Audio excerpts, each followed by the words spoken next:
Hi friends, welcome back to Harvest Hill Cottage. I've got some fun thrift flips for you today, as well as a new product that I'm going to introduce you to.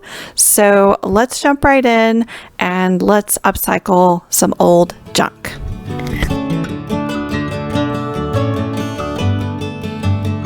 I recently scored these old radio flyer wagon wood side slats at an estate sale, and I snatched them up because I thought they'd make fun signs.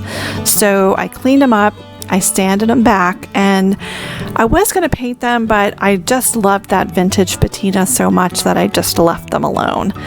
Decided to stencil them and turn them into some cute wall art. I used the Jami Vintage Fall Words Pack to put these fun words onto the wagon slats. There are actually several different kinds of word packs available with the Jami Vintage stencil line, so you have options for making your signs. It makes it really easy rather than piecing all the letters together. The words are just ready to go, so I like that. I just used a basic white and went ahead and just stenciled on my wording. I do use frog tape to hold my stencils in place.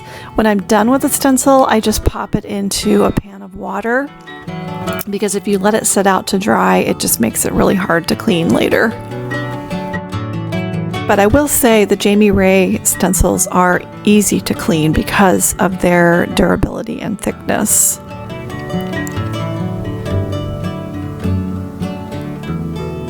I went ahead and used an artist brush to fill in the gaps on the letters. That's totally optional, of course, but something I like to do sometimes. And then I just used some 220 grit sandpaper to knock back some of that bright white.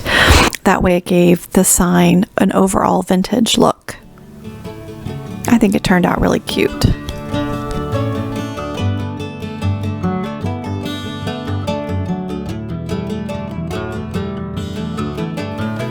Okay, next I have this old brown crock and decided to just give it an update. So I put on a really thick textured layer of a creamy white, and I just sort of slapped it on because the plan was to layer multiple colors and layers of paint. So this is just Fusion Mineral Paints Champlain, and I mixed in their texturizing powder called Fresco, and it just thickens the paint and it hardens really nicely on your piece. Then I just chose a palette of shades of green, and I used a light, a dark, and then I just blended together to create a medium shade. And I just dry brushed the shades of green on one at a time until I got the look that I wanted. And I wanted this to look old and rustic, so I honestly just slapped on the paint, and in the end I really like the way it turned out. Now don't be sad about me covering up this crock. This is not an antique. This is probably from the 60s or 70s, and these particular crocks are a dime a dozen, so I would never paint over something that's truly an antique or rare or unique. Once I was happy with my paint, I decided to add a stencil. This is the Jami Vintage Crock Mini set, and I just chose one of the Crock stencils and put it right onto my crock. I used Fusion Mineral Paints Chocolate, and I used those packing pillows to hold that crock in place. It worked out perfectly. A rolled up towel works well too if you've got something that rolls around. And here's the reveal. This is the best part, so you can see what the crock stencil looks like on the green painted crock. It's really pretty. I really like it. I did end up sanding back some of that stencil just to stress and age it a little bit, and I think it turned out real sweet. Okay, for our next project, we're going to use the Hiipoo Waterslide Decal paper, and it is glossy paper for your inkjet printer that allows you to create custom decals for your projects. This is what it looks like when you receive it. It is 20 sheets and it comes in a package with detailed instructions on the back, step by step, very easy to follow, and I'm going to walk you through that process right now.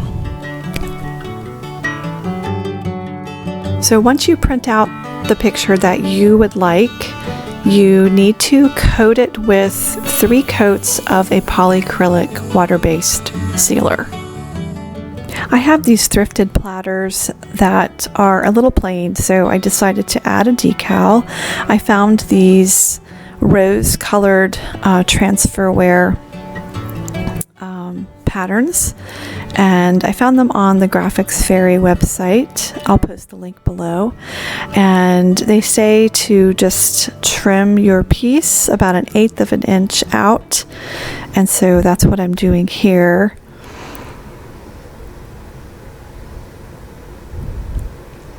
Next, you put your decal in a bowl of tap water for 30 to 60 seconds.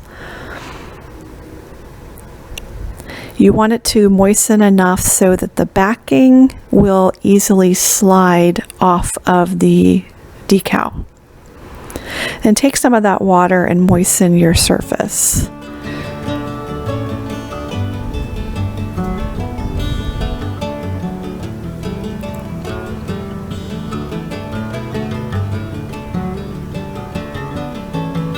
Then you're going to put your decal in place. But first, use your thumb and forefinger to slide the decal up off of the backing just a little bit so that you've got something to grip. Now, once it's in place, use your forefingers and thumb to just gently slide the backing out from underneath the decal. Then you can use your fingers gently to smooth out any wrinkles and just get it into the right position. It will slide just a little bit. Then use a paper towel to blot off any of the excess moisture. It is delicate at this point, so do be gentle during this step. Once the decals dry, they're permanent and very durable, but until that point, you do need to treat them carefully. They say to allow 3 hours for drying. If you're working with ceramics, you can bake them in your oven for a faster, hardier dry time. I also did a tray in blue. Now, just for the fun of it, I decided to do another Waterslide decal on a flameless battery operated candle, and I chose to do my logo. And so I just printed out my watermark logo and went through the same exact process. And I think you could do this with your logo or with family photos. You could use them for parties, weddings. If you wanted to personalize something, I think this would be a really great way to do so.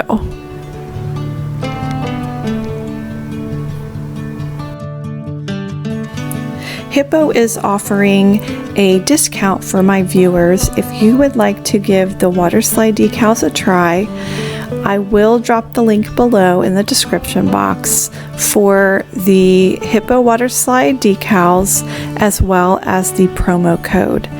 This offer is only good for the next 2 weeks, so don't wait if this is something that you would like to try.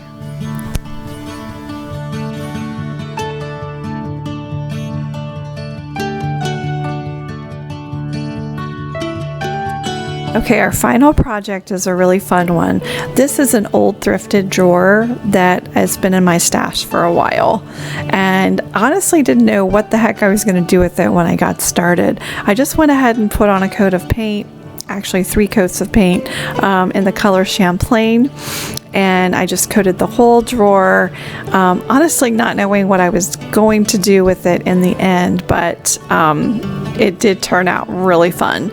So after I got the coats of paint on, I pulled out my JRV antique number stencils, and I went ahead and put on the numbers 1 through 5, thinking that this would be a really cute key holder.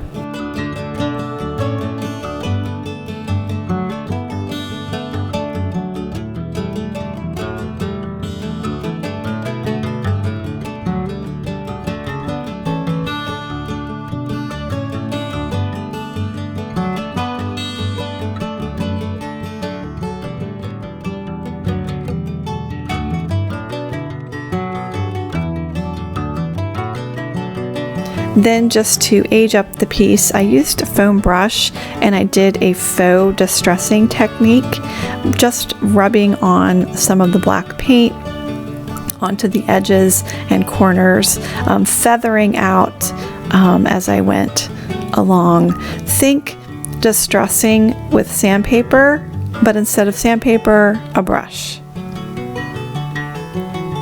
Here I'm just dragging some of that black paint along the face of the piece, and it gives it a really nice age distressed look.